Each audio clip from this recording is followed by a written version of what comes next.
వాళ్ళు తట్టుకోలేని స్థితి తీసుకొచ్చారు. కూర్చోండి చెప్తాయి. ఇది మా ప్రయత్నం కాదు బంగారు. ఆ యోగీశ్వరుడైనటువంటి ఆత్మలింగేశ్వరుడు, యోగీశ్వరుడికి యోగీశ్వరుడు ఆది యోగి ఆత్మలింగేశ్వరుడు.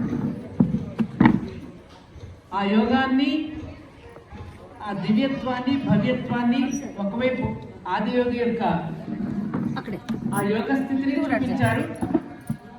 మళ్ళీ మీరు ఆది పరాశక్తి యొక్క శక్తిని మీరు మా అందరికీ కూడా దర్శనమిచ్చారు. అందుకని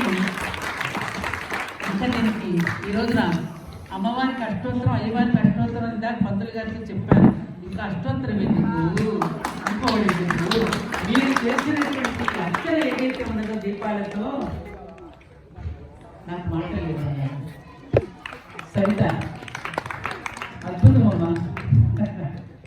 మనకి అమంతమక్షరం నాస్తి, నాస్తి మూల మనౌషధం, అయోధ్యో పురుషో నాస్తి, యోజక స్తత్ర దుర్లభ అంటారు. అంటే మన సంస్కృత భాషలో మంత్రము లేని అక్షరమే లేదు.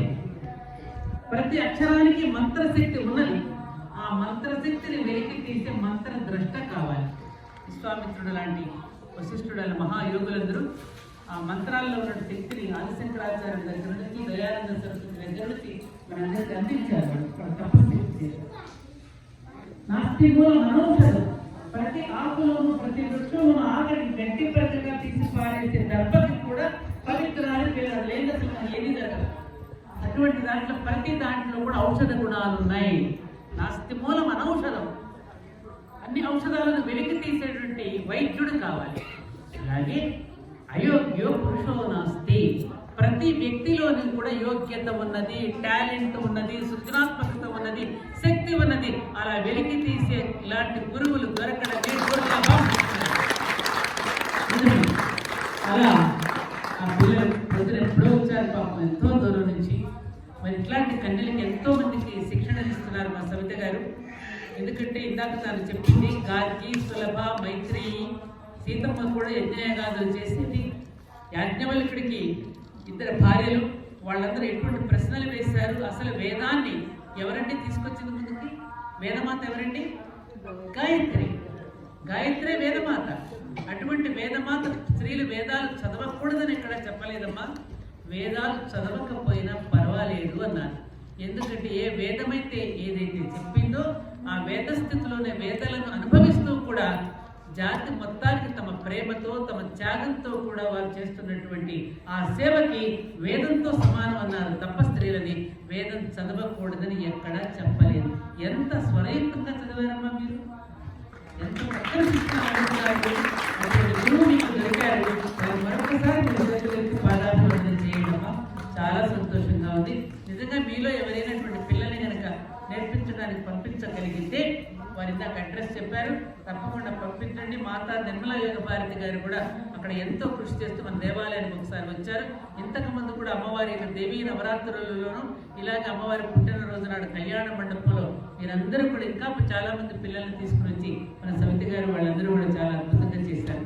ఈ రోజున మొట్టమొదటి రోజున ఈ విధంగా అమ్మవారు అయ్యవారు ఆసీనులైనటువంటి సందర్భంలో, వాళ్ళిద్దరూ కూడా కలుసుకున్నటువంటి సందర్భంలో మళ్ళీ వేదాన్ని ఆ విధంగా వాళ్ళు మనందరికీ కూడా ఇక్కడ ఈ విధంగా దర్శింపచేసి తమ యొక్క గొంతుతో మనం వినిపింపచేసినటువంటి వాళ్ళందరికీ కూడా మరొకసారి మన శుభాభినందనలు తెలియజేసుకుంటూ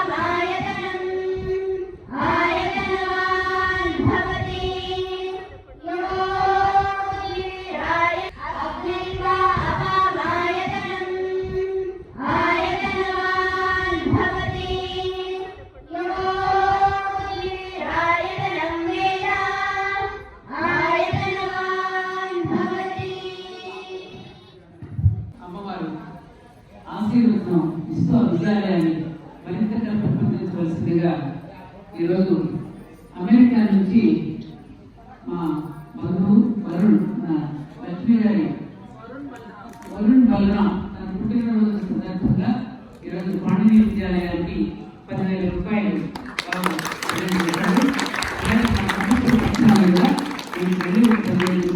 ఆన్లైన్లో అమ్మవారి ఆశీర్వచనంతో నా తరఫున నేను పంపిస్తాను తల్లి.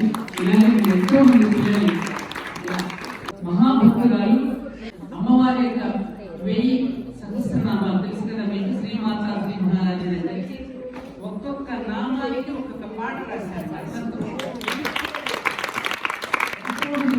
ఆ పాటలు నేర్పిస్తూ మన దాదాపు 30 పాటలు మన దగ్గర పాడి వెళ్ళారు ధ్యాన మందిరంలో. ఈరోజు మత్సుకి 108 పుష్పాలని చెప్పి పుష్పాల మీద పాట రాశారు. అది ఒక్కటి ఈ రోజు మాకు సమర్పించండి. తర్వాత మళ్ళీ కొన్ని నామాలు ఇద్దామన్నా.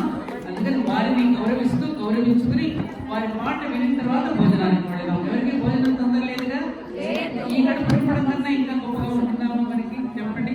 ఓకేనా? అలాగే